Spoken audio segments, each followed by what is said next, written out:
Good afternoon.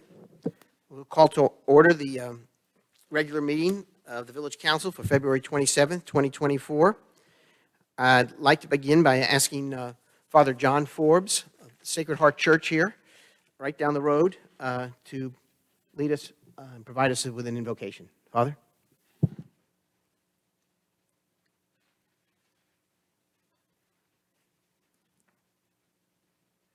Good and gracious God, we praise and thank you for all the gifts that you have given to us. We ask your blessings upon our leaders, especially the leaders of our nation, of our state, and of our local government. We ask that you might continue to inspire them to always work for the good of all of your people. We thank you for the wonderful community in which we live, and we ask that you might continue to bless each one, especially those who have special need among us.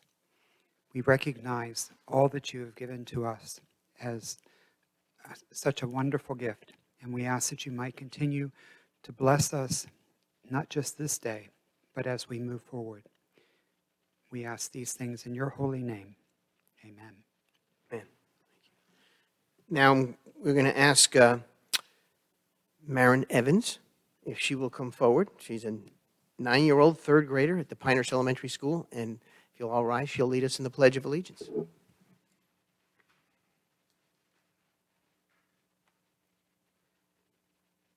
I pledge allegiance to the flag of the United States of America and to the republic for which it stands, one nation, under God, indivisible, with liberty and justice for all. Thank you, Mary. All right. Let's go on as traditional to begin with reports. We'll begin with the village manager, Jeff Sanborn.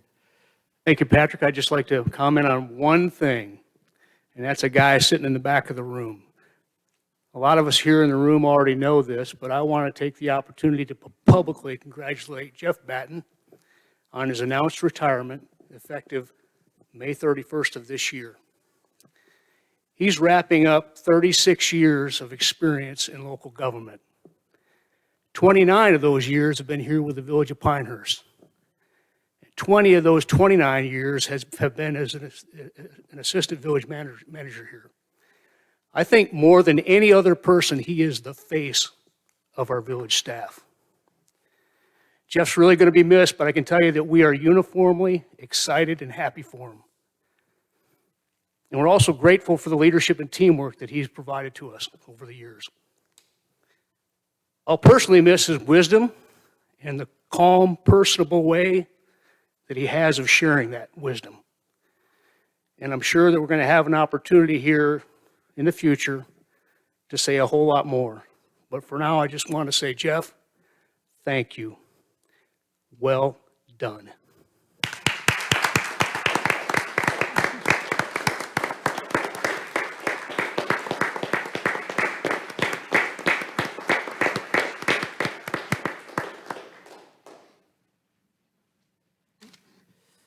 Thank you, Jeff.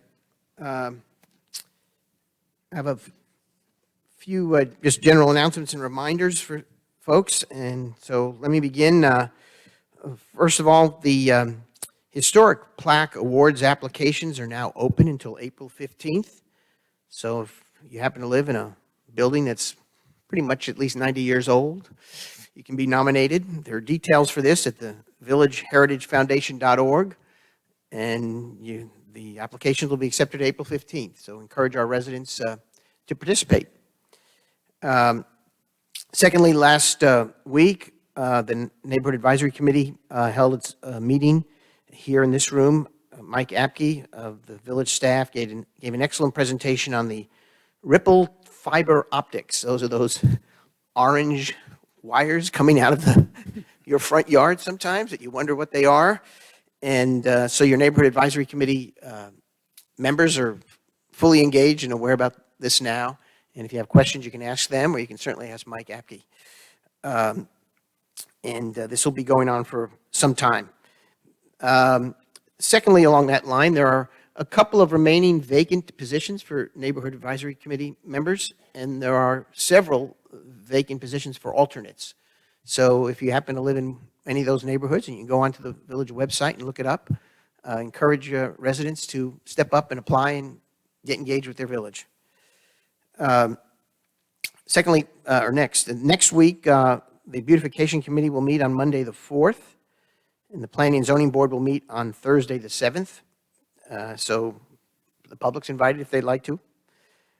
Myself and John Taylor attended the past meeting just a week or so ago with the village manager Sanborn of the Sand Hills Metropolitan Planning Organization. And we had an excellent presentation from someone with the North Carolina Department of Transportation. And they reminded us about some post-US Open road construction projects that are going to be happening around us. One has to do with the widening of Highway 5 in Aberdeen from Sand Hills Boulevard to pretty much our corporate limits. The continued widening, turning 211 into 4 lanes all the way out there to Seven Lakes and beyond there. And also the Sand Hills Boulevard, Route 1 is going to be turned into sort of what's called a super street. I just mentioned those, though they're not right in the village of Pinehurst. They may have an impact on travel plans of our residents.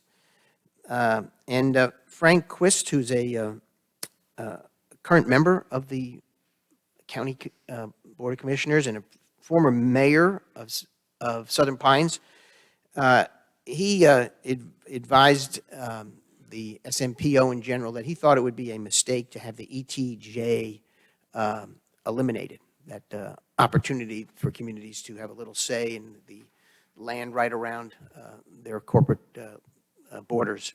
So I have a feeling that might be a discussion down the road, but he provided some, I thought, some thoughtful advice. Also, last week I had the opportunity to ride along in one of our trash trucks at 7 o'clock in the morning. I want to thank the village staff for allowing me to get into the trash truck. The driver was Chris Cohn, and what I can tell you is that the system works. I've been in it, and I've seen it.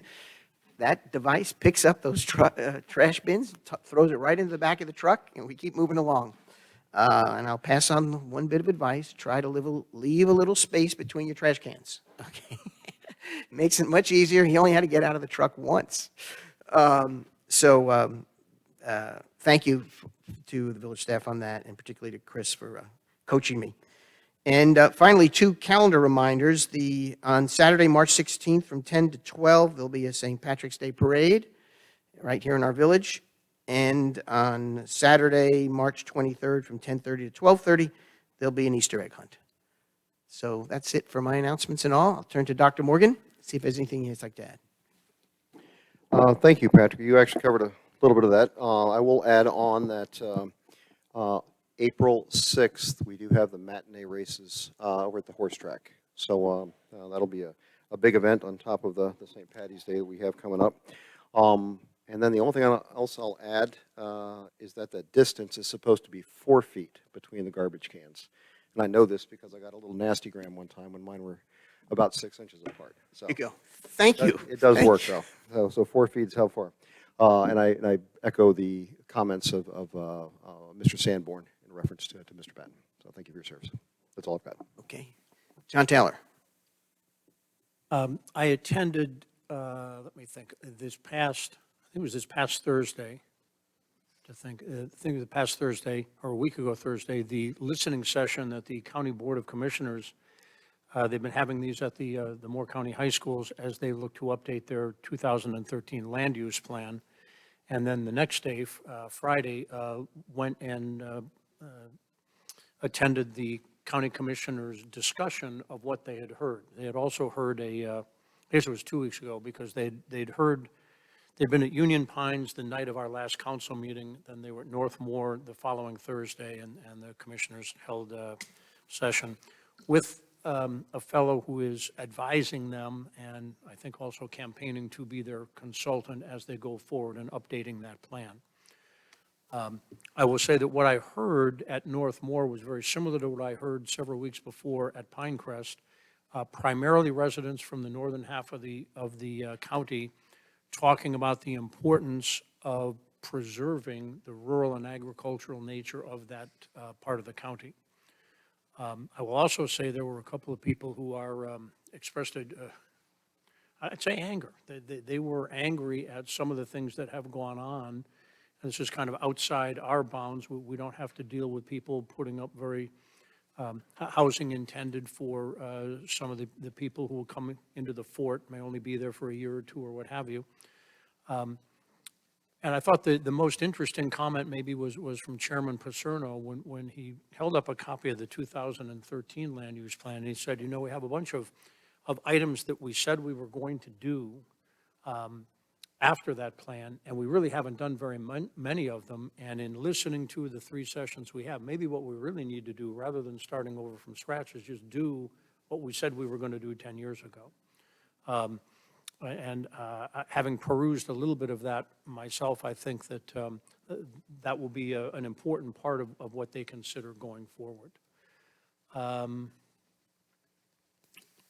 I think that's it. I think I reported on everything else. Thank you. Councilwoman Ficklin. I attended last evening at Elliott's, the Pinehurst Business Partners' first event of the year. The presenter was Jill Lazuski from the Village.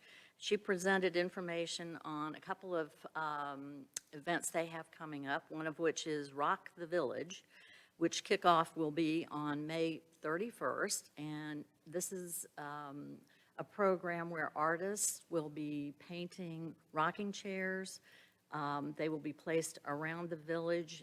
They can be purchased, and the proceeds will go to the first tee of the Sandhills.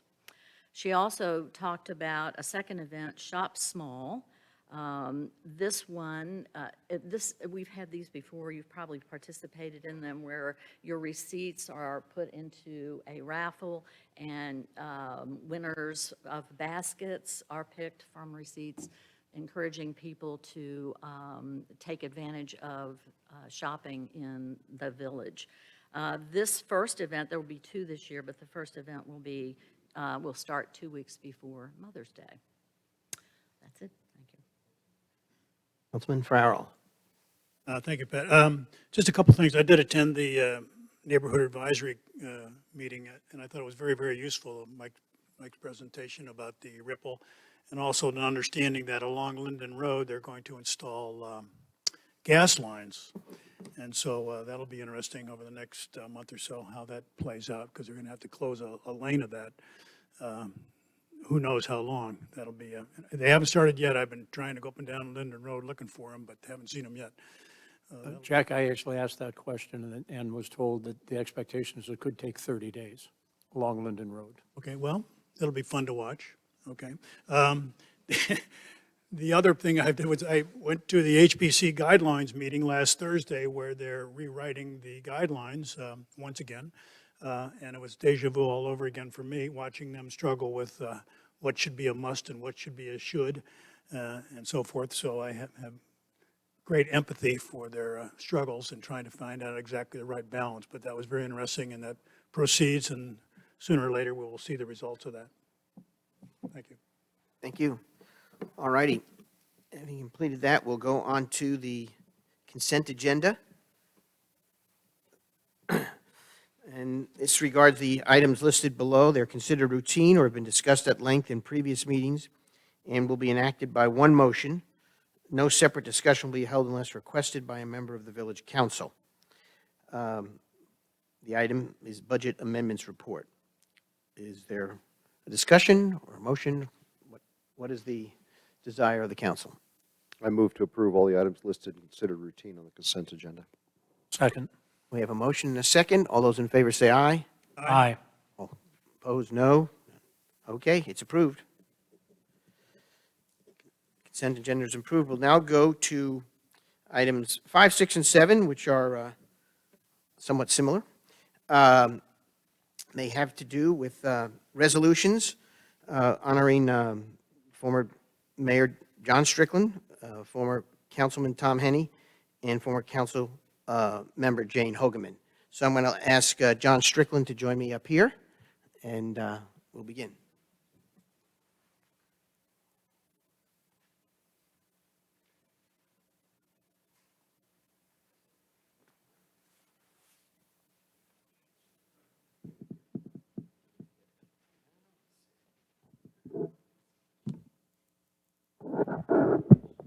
All right, here we go. Resolution 24-01, a resolution honoring the service of Mayor John Strickland as mayor of Pinehurst, North Carolina.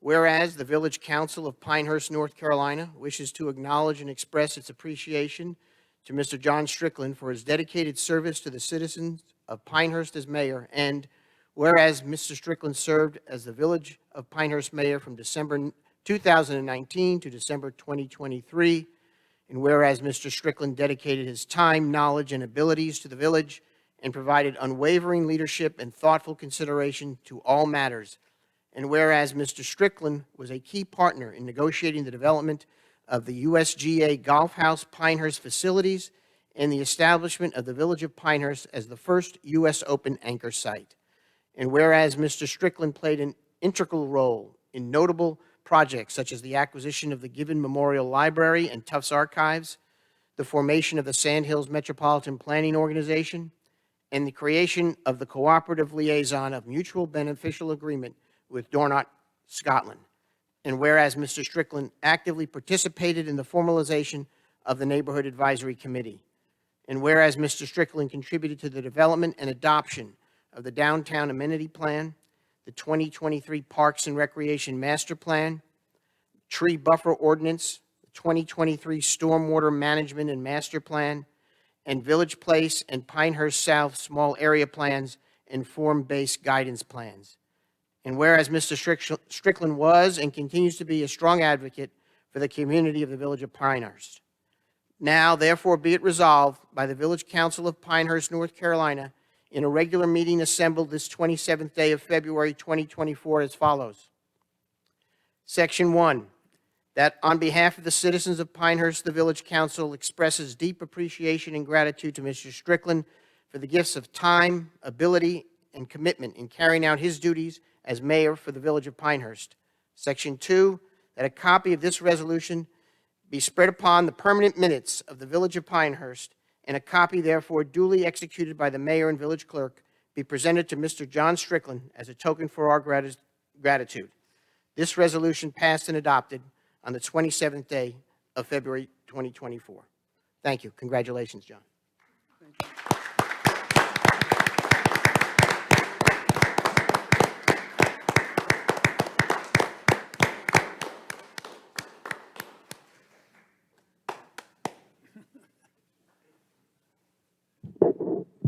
Pat, thank you very much, Village Council, staff.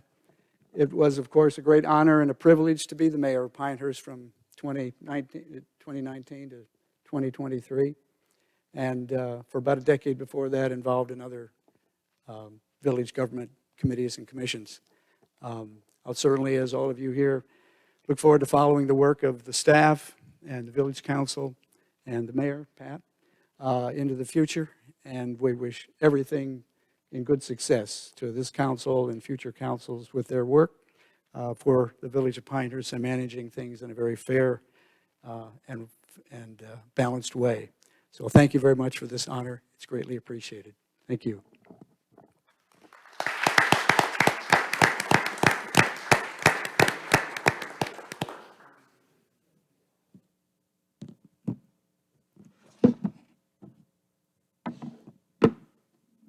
All right, thank you. We have another resolution.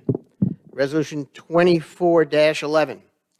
Resolution honoring the service of Dr. Tom Henny as council member of Pinehurst, North Carolina. Whereas the Village Council of Pinehurst, North Carolina wishes to acknowledge and express its appreciation to Dr. Tom Henny for his dedicated service to the citizens of Pinehurst as council member, and whereas Dr. Henny served the Village of Pinehurst as council member from September 2023 to December 2023, and whereas Dr. Henny dedicated his time, knowledge, and abilities to the village and provided thoughtful consideration to all matters, And whereas Dr. Henny contributed to the adoption of the 2023 Stormwater Management and Master Plan, and whereas Dr. Henny was and continues to be a strong advocate for the community of the Village of Pinehurst. Now therefore be it resolved by the Village Council of Pinehurst, North Carolina, in a regular meeting assembled this 27th day of February 2024 as follows. Section 1, that on behalf of the citizens of Pinehurst, the Village Council expresses deep appreciation and gratitude to Dr. Henny for the gifts of time, ability, and commitment in carrying out his duties as council member for the Village of Pinehurst. Section 2, that a copy of this resolution be spread upon the permanent minutes of the Village of Pinehurst, and a copy thereof, duly executed by the mayor and the village clerk, be presented to Dr. Tom Henny as a token of our gratitude. This resolution passed and adopted on the 27th day of February 2024. Tom, please come forward.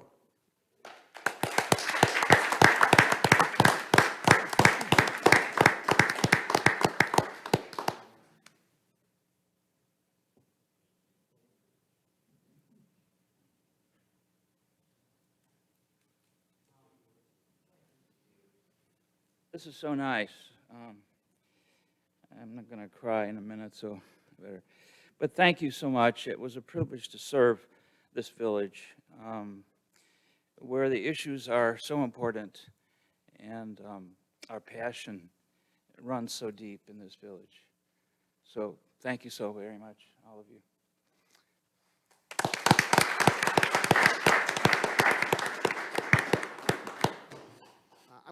I'm going to ask former Mayor Strickland to come forward and tell us about the resolution honoring our former colleague, Ms. Jane Hogeman. John?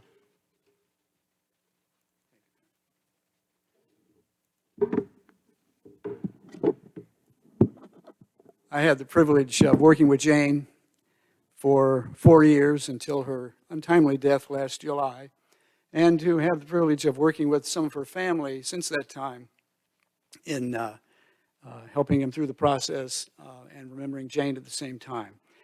And so I know that members of her family are watching tonight on this live stream, along with others, and you here in the hall.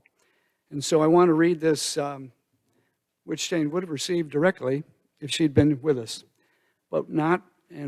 But she can't be, obviously, and we're going to have this resolution read now. And I thank Pat and members of the council and staff to allow me to do this. So this then is Resolution 2403, a resolution honoring the service of Miss Jane Hogeman as council member of Pinehurst, North Carolina. Whereas the Village Council of Pinehurst, North Carolina, wishes to acknowledge and express its appreciation to Ms. Jane Hogeman and her family for her dedicated service to the citizens of Pinehurst as council member. And whereas Ms. Hogeman served the Village of Pinehurst as council member from December 2019 until her death on July 19th, 2023. And whereas Ms. Hogeman dedicated her time, knowledge, and abilities to the Village of Pinehurst and provided thoughtful consideration in all matters. And whereas Ms. Hogeman was a key partner in negotiating the development of the USGA Golf House Pinehurst project and the establishment of the Village of Pinehurst as the first U.S. Open anchor site. And whereas Ms. Hogeman played an integral role in notable projects such as the acquisition of the Gibbon Library and Tufts Archives, and whereas Ms. Hogeman actively participated in the formalization of the Neighborhood Advisory Committee, and whereas Ms. Hogeman contributed to the development and adoption of the Downtown Amenity Plan, the 2023 Parks and Recreation Master Plan, the Tree Buffer Ordinance, the 2023 Stormwater Management Master Plan, and Village Place and Pinehurst South Small Area Plans, and the Form-Based Guidance Plans. And whereas Ms. Hogeman was always a strong advocate for the community of the Village of Pinehurst. Now therefore be it resolved by the Pinehurst Village Council in North Carolina regular meeting assembled this 27th day of February 2024. Section 1, that on behalf of the citizens of Pinehurst, the Village Council expresses deep appreciation and gratitude for Ms. Hogeman's gifts of time, ability, and commitment in carrying out her duties as council member for the Village of Pinehurst. In Section 2, that a copy of this resolution be spread among the permanent minutes of the Village of Pinehurst, and a copy thereof, duly executed by the mayor and the village clerk, be presented to the family of Miss Jane Hogeman as a token of our gratitude. On behalf of Jane, thank you all.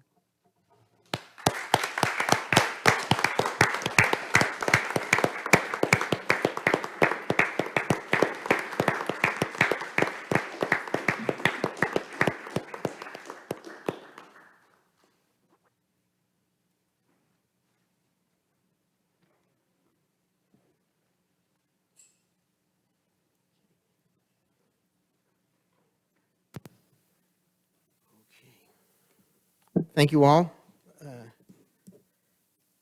And now we will go on to item 8 on our agenda, which is ordinance 24-05. Point of order. Yes, sir. Do we not actually have to have a motion to approve all of these things?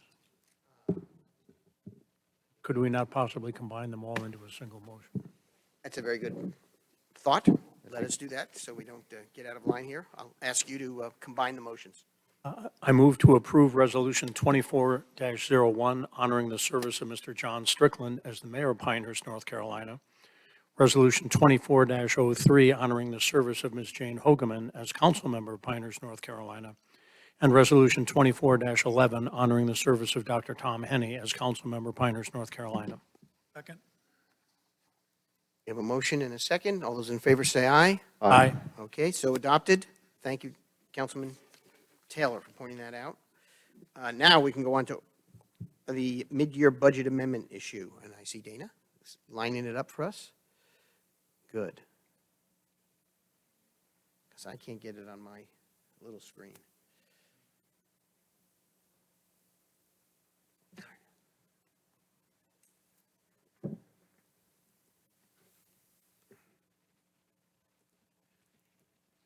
There it is. All right.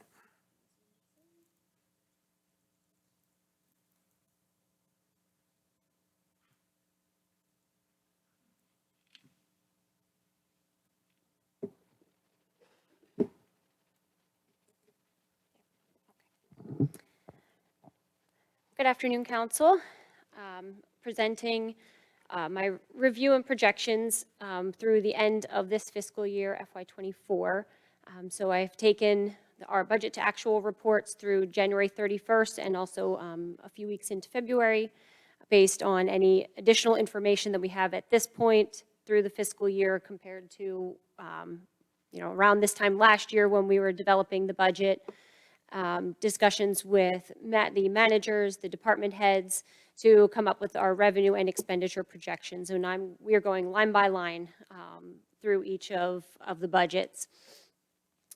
Based on the results of that, we're estimating that our expenditures will exceed the revenues by approximately $541,000.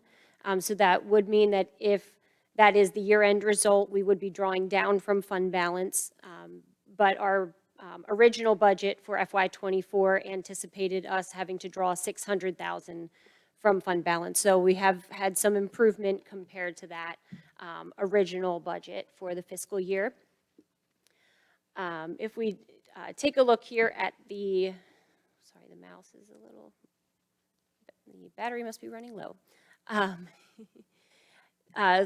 This roll forward here is just meant to show how we get from that $600,000 fund balance appropriation that was planned in the original budget down to the $541,000 approximately. That is our current estimate for the end of the fiscal year. We did have the large reappropriation of $1.9 million that is taken from fund balance to fund that at the time that is approved by council. Plus, we had about $113,000 from a GASB 96 budget amendment. And then the results from the projections that are done through the end of the fiscal year, we're anticipating about 786,000 of additional revenues compared to the original budget, as well as about 1.3 million less in expenditures. The expenditures are primarily driven by savings in salaries and benefits. About 914,000 is from salaries and benefits, and an additional 410,000 from other operating expenditures. And the projected revenues differential, what's that driven by? It's primarily made up of items that are really non-recurring in nature.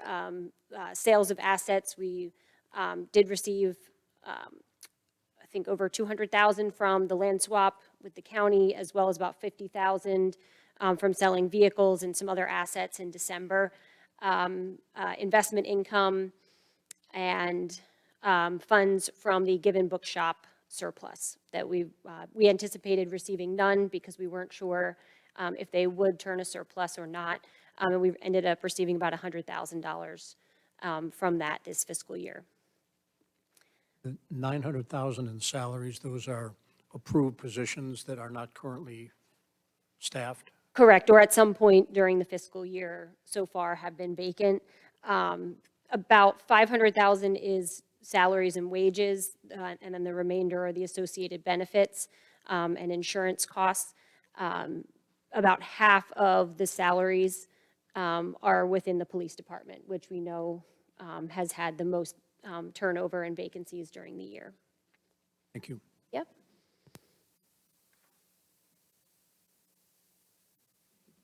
And then if we look at our projected fund balance, we had started, or we're now estimating that FY24 will end with about $20,570,000 in fund balance.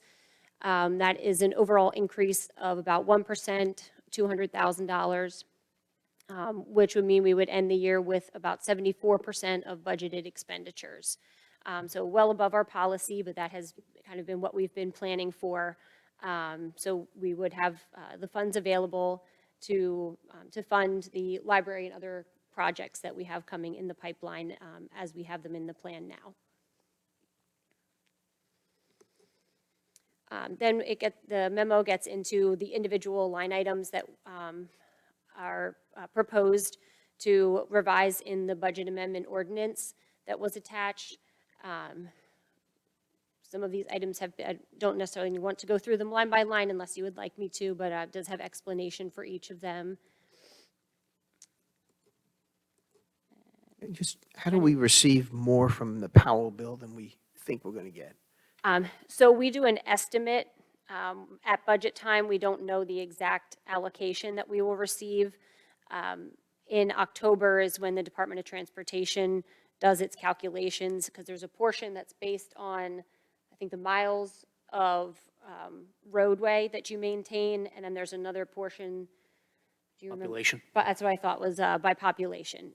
So the Department of Transportation finalizes those calculations in October, but when we're preparing the budget in March, we do an estimate based on either some preliminary amounts or from kind of prior year funding that was received. So we're just truing up that. Thank you. And what was the original state aid allocation for the library versus what they increased?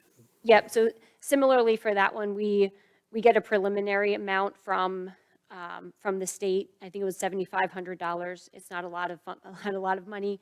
And then about midway through the year, they also finalize what the actual amounts will be once they do their formulas. And we're getting, I think, what's that work out to? Like $8,861 instead. And the Powell bill is based on both population and miles of road maintained. Yes. Did we add to that last year, to the miles? Yes, we did have some donated roadways last year that added to that. I think it was Wingfoot Road last year that would have added to that total. And this year we had some donated streets as well that should get added to that total. It's usually not significant. I think last year it may have, I think it might have even been like less than a mile, I forget. Significant. It was not much. And just out of how do they estimate the population piece? We're going to do a census every year, and That's a good question. I'll have to. that's okay. I'll have to check where they get it from, whether they use the projections, because there is Census Bureau data, there's different state databases that also project population and do estimates. I can find out for you, John. Yeah, I'd be surprised if they rely on the last census because of the lag time in census data. Yeah. So it's probably just based on their annual estimates after that.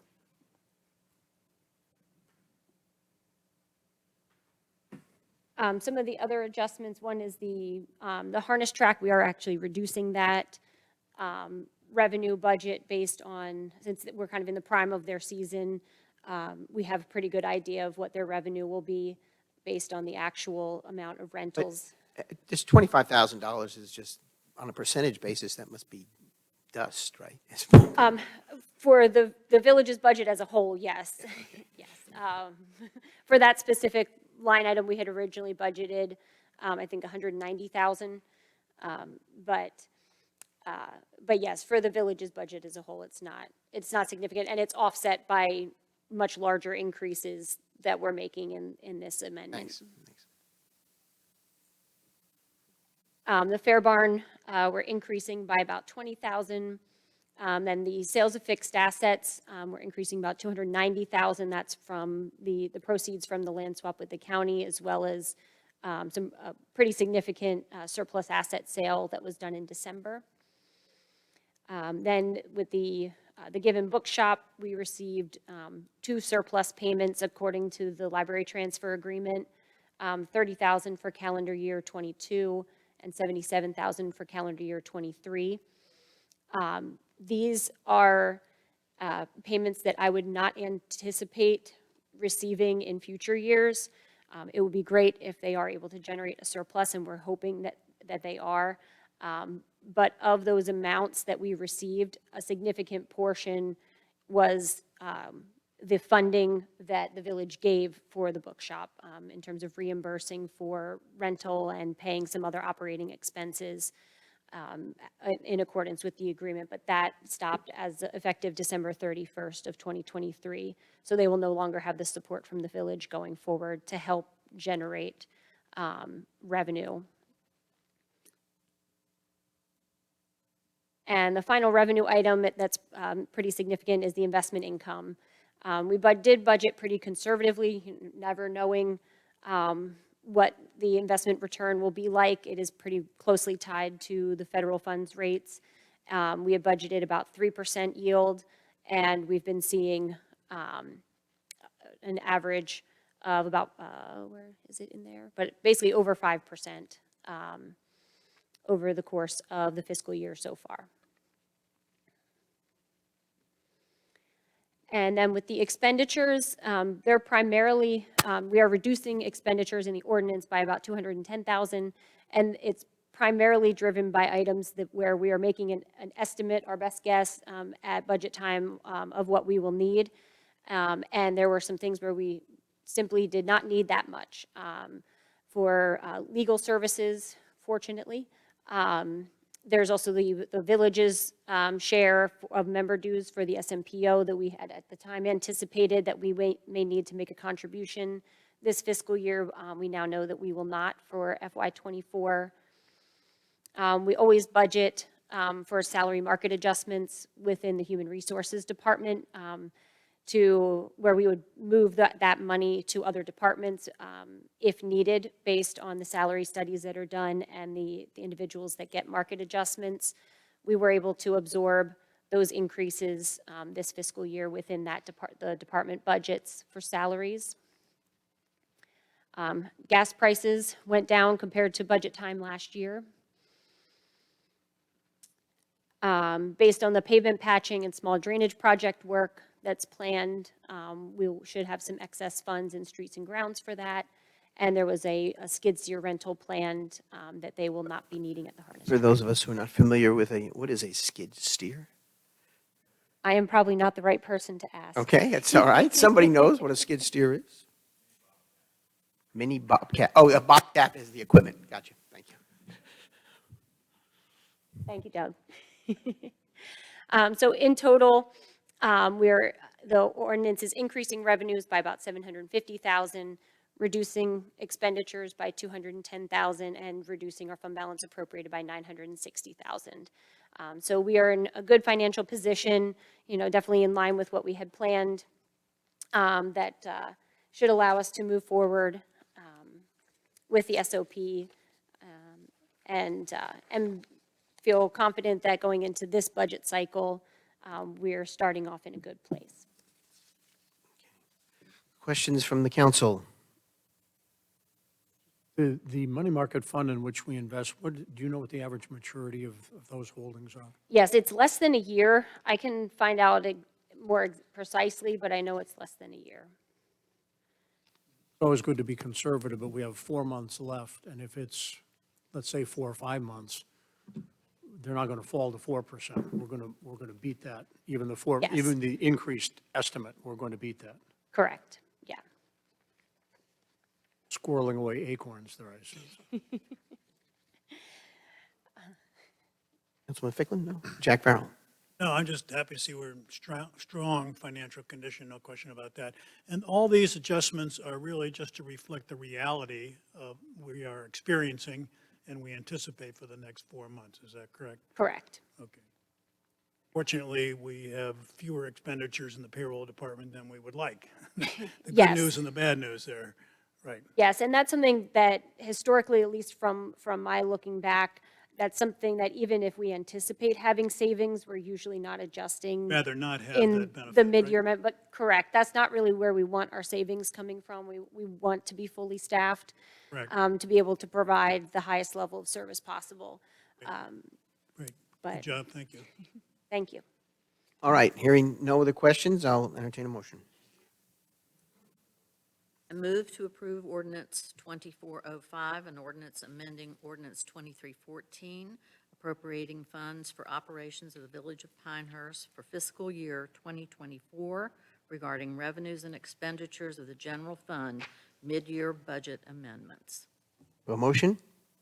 Second. We have a motion and a second. All those in favor indicate by saying aye. Aye. Okay, the motion has been approved. Thank you very much. Thank you.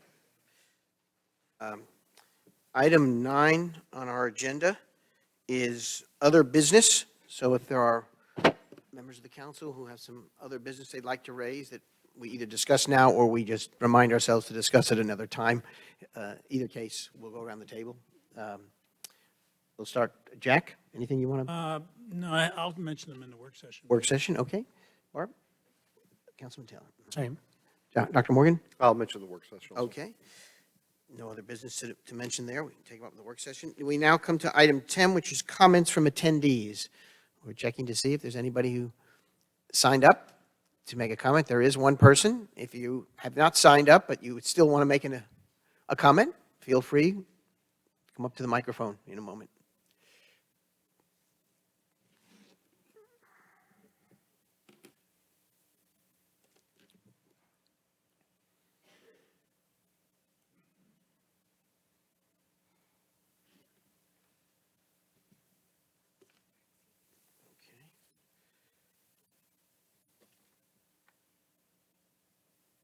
Okay. We have a, is it Maxie Gleaton? Did I pronounce that correctly? Okay, come forward, Maxie Gleaton. Maxie Gleaton, I'm on Maxie's Grill and Tap Room over in the Village, as most of you probably know. I spoke with Alex earlier this week and once, I guess, a couple weeks ago, and my concern with him is, just the general restrictions of social drinking, parking, tent regulations. I made a mention to him about, or is there going to be any allowances for food trucks? I'm trying to figure out last time I put a tent in between my building and the barber shop. I'm thinking of doing that again. Maxie, just for clarity, I assume you're talking about the U.S. Open timeframe. Huh? I said, just for clarity, I'm assuming you're talking about the Yes, timeframe of the yes, U.S. Open. I am talking about the U.S. Thank you. Open. So I just had some general questions for him, and he said that, most of that was going to be addressed here. Honestly, this is the first time I've been to one of these meetings, so I don't want to sound ignorant in my questioning. I just got my mind's going 100 miles an hour thinking about what we can do and what we can't do. I don't want to step on anybody's toes. I just want to make sure that, if social drinking is going to be permitted around the village, that our street is included. I know that, in the zoning of the village, my street wasn't included a long time ago. And I don't know how that's going to take place. So I guess I'm just trying to figure out where I fit in there and where I don't. Okay. Well, that's fair enough. It was a good point. And anything else pertinent to social drinking, putting up of a I tent? just need to know, is that going to be lenient, or am I going to have to go through the ABC to get an extended permit for myself? I'd rather not go that route. If I have to, I did, I understand if I do. I'm just, honestly, I know I'm asking vague questions, but I honestly really don't know. So that's why I showed up. Well, thank you for raising the topic, and I think it's one that we'll definitely be discussing, and you brought it to our attention clearly. That's Right. how it impacts a person who actually operates a business here. So Right. appreciate that. I think we have an agenda item for Yeah. the work session on So- temporary ordinances for the U.S. Open. Yeah, that's what I say. We'll be taking it up. So, Okay. okay. Anything else? No. no. Okay. Thanks. How late are you open tonight? Okay. Thank you. Thank you, Maxie. Okay. I ask for, what's the sense of the council? Do they want to just continue and go on to the work session? Do they want to take a short break? Take a short break on there, but do we have anybody else who wants to talk? Oh, I didn't see. I'm sorry. Is there someone else? Go ahead, Lynn. Yes.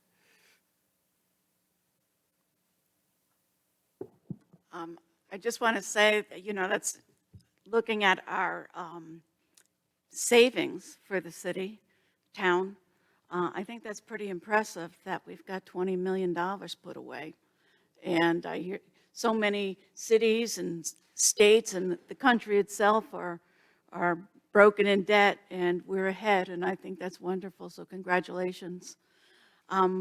One thing that sort of struck me in that, though, is while we have 20 million now, 10 years ago we had 13 million. So that's gone up about 50% in those 10 years. And it just kind of makes me wonder why our taxes went up last year, when we seem to be pretty far ahead and getting there without raising the taxes. Or is it some different pile of money or something that I don't get? Point. We'll factor that in as we take in the budget we develop for FY25, and we have other discussions. Okay. Observation? Also, I just want to tell you, one time I was driving up Morganton Road, and my tires went off the road a little bit. One thing we have around here is where the right-hand lane is, you're lucky to have 1 to 3 inches of that before you're hitting the grass. And the road ended sharply and just tore my tire to shreds. So ever since then, I've been kind of looking around as I drive, and I'm seeing other places where it's like that. And it made me think, I wonder in the future when we have people surfacing our roads, if we can put something in their contract that they have to make it not end flat right there, but taper down or do something like that. So it isn't destroying tires. It's just one little thing, but I'm seeing it on other roads. And I know with USGA peeps coming in this year, they're probably not going to be used to driving on roads that have no shoulder, and it could be a bit of an issue for them. I've never lived a place like this where there wasn't at least 6 to 12 inches or something, even more of a shoulder. And it was, when I first moved here, it was kind of scary when there's pine trees growing right there. There's very little leeway between the car. But I thought some of those places, like even in front of, not quite the Lawn and Tennis Club, if you came out there and turned to your right in front of the white bricks, I saw some areas that had really kind of deep ditches with that sharp edge. And maybe some of those areas it would benefit to put some gravel in or something where tires aren't going immediately off the road and being cut up. So I don't expect major changes just because I, blew out one tire, but it might be something in the future to look at too. But meanwhile, I also noticed on, I guess, Route 2 in Pinehurst, Midland, that becomes 5 other names as you go on. I saw some areas there where I think it was pretty recently paved, and there were some really sharp edges there that could do some damage. So just a thought for the future. Thank you for bringing it to our attention. Thank you. Any other individuals interested in a comment? Yes, Father Forbes.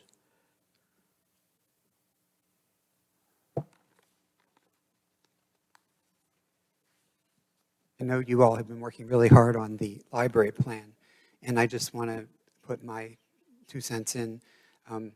My other degree, besides my divinity degree, is in library science from Chapel Hill, so I have a great love of libraries. And my mom lives up in Raleigh, and this is a little different, but they're widening roads up there, and they waited 10 years to do this.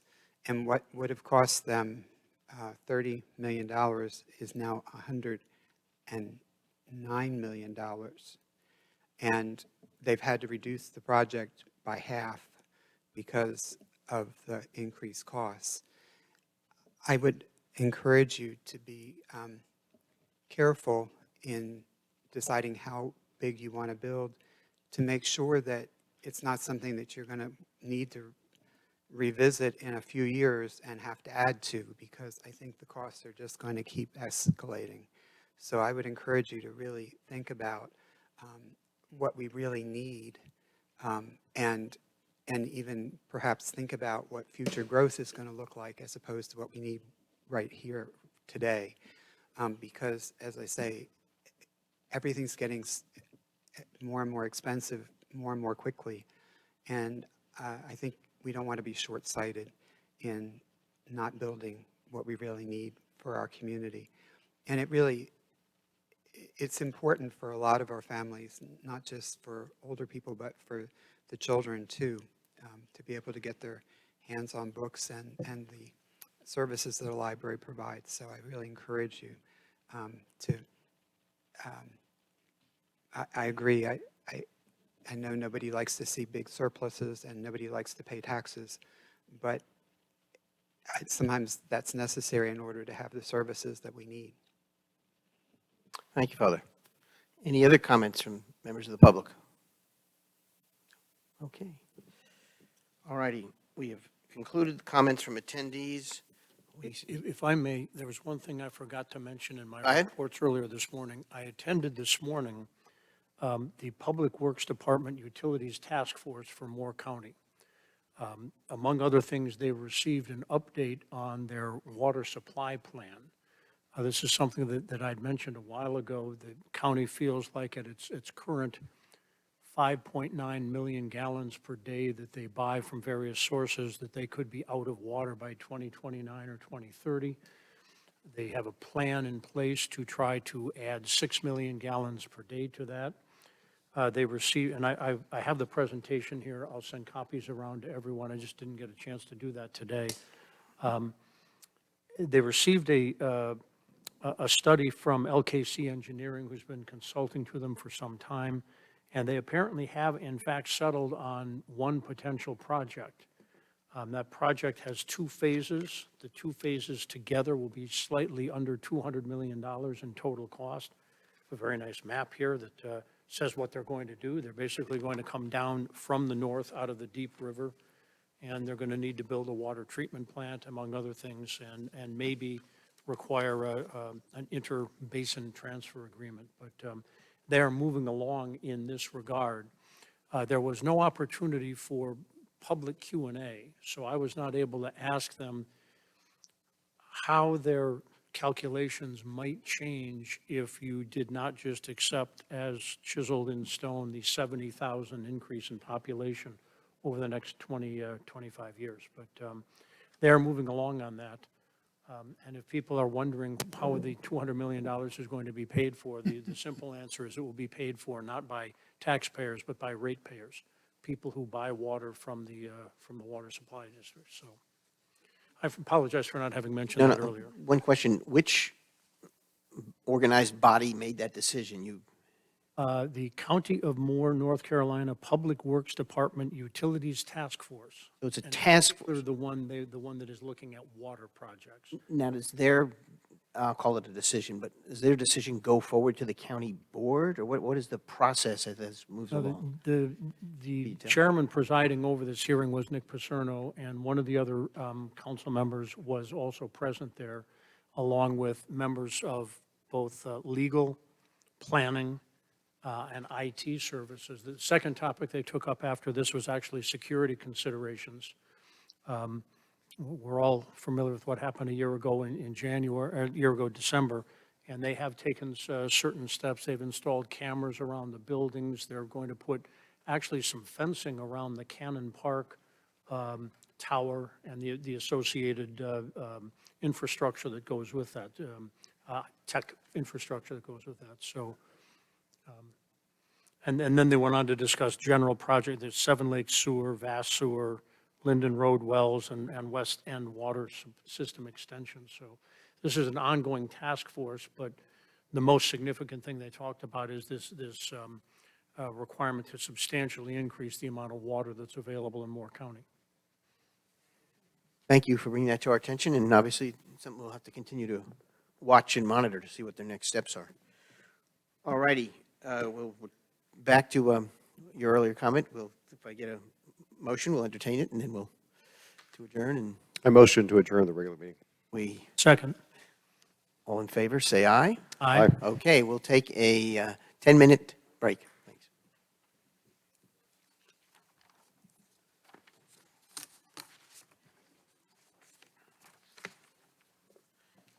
John, do they,